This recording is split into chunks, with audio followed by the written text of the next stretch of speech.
एक लियो एक धूप भरे मैदान में रहता था, जहां रंग बिरंगे फूल और तितलियां हर तरफ उड़ती थीं। लियो बहुत जिज्ञासु, दयालु और नई जगहों की खोज करने वाला छोटा लोमड़ी था। उस सुबह लियो सोच रहा था कि आज उसके लिए कौन सा नया रोमांच इंतजार कर रहा होगा। मुस्कुराते हुए लियो चमकती नदी के किनारे उछलता कूदता आगे बढ़ रहा था। तभी एक चमकीले लाल फूल के पीछे से उसे हल्की सी ची ची की आवाज सुनाई दी। उत्सुक होकर लियो धीरे धीरे उस आवाज की ओर बढ़ा। तभी एक नन्हा ग्रे रंग का चूहा फूल के पीछे से झांकता हुआ दिखाई दिया। चूहे ने बताया कि वह रास्ता भटक गया है और अपने घर का रास्ता नहीं ढूंढ पा रहा। चूहे के चेहरे की चिंता देखकर लियो को उसकी फिक्र होने लगी। अपने दयालु स्वभाव के कारण लियो ने उसकी मदद करने का वादा किया। नन्हे चूहे ने दूर दिखाई दे रहे एक जादुई जंगल की ओर इशारा किया। उसने बताया कि उसका परिवार उन ऊंचे पेड़ों के पार कहीं रहता है। घने जंगल को देखकर लियो थोड़ा घबरा गया। वह पहले कभी अपने घर से इतनी दूर नहीं गया था। तभी एक शांत स्वभाव वाली नीली चिड़िया पास की डाल पर आ बैठी। समझदार चिड़िया ने लियो को याद दिलाया कि हर बड़ी यात्रा एक बहादुर कदम से शुरू होती है। लियो ने गहरी सांस ली और खुद को पहले से अधिक आत्मविश्वासी महसूस किया। मदद करने का निश्चय करके लियो चूहे के साथ यात्रा पर निकल पड़ा। दोनों रंग बिरंगे फूलों से घिरे घुमावदार रास्ते पर आगे बढ़ने लगे। गर्म धूप में चमकती तितलियां उनके चारों ओर खुशी से उड़ रही थीं। जंगल के अंदर जाते जाते चूहे को एहसास हुआ कि यह जंगल कितना विशाल है। कुछ देर बाद रास्ता दो अलग-अलग दिशाओं में बंट गया।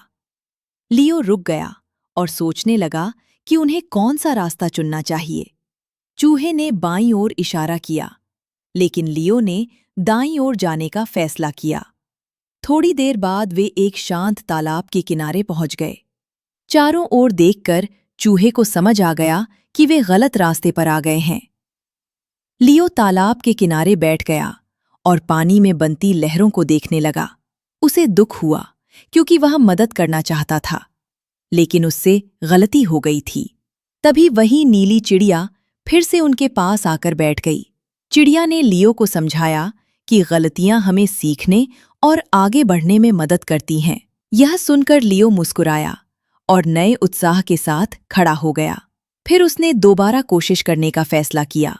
दोनों वापस उसी जगह पहुंचे जहां रास्ता दो भागों में बटा था।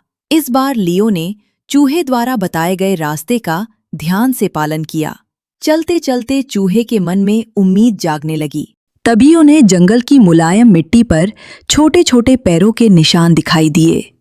परिचित निशानों को देखकर चूहे की आंखें खुशी से चमक उठीं। वे निशान बिल्कुल उसके परिवार के निशानों जैसे लग रहे थे। उत्साहित होकर दोनों फूलों से ढकी एक सुंदर पहाड़ी की ओर दौड़ पड़े। पहाड़ी के अंदर बने छोटे छोटे घर रंगीन फूलों के बीच झांक रहे थे। अचानक चूहे ने अपना घर पहचान लिया और खुशी से उछल पड़ा। वह तेजी से अपने परिवार की ओर दौड़ गया। माँ चूहिया राहत की सांस लेते हुए आगे बढ़ी और उसे प्यार से गले लगा लिया। यह प्यारा मिलन देखकर लियो गर्व से मुस्कुरा उठा। चूहे ने दिल से लियो का धन्यवाद किया कि उसने उसे घर तक पहुंचाया। लियो को खुशी थी कि उन्होंने हार नहीं मानी।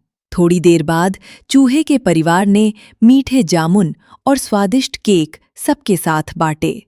सुनहरे शाम के आसमान के नीचे सभी हंसते और खुशियां मनाते रहे। पास बैठी समझदार नीली चिड़िया ने याद दिलाया कि दयालुता से ही सच्ची बहादुरी जन्म लेती है। मुस्कुराता हुआ लियो अपने घर लौटा, यह जानते हुए कि दूसरों की मदद करना सबसे बड़ा रोमांच होता है।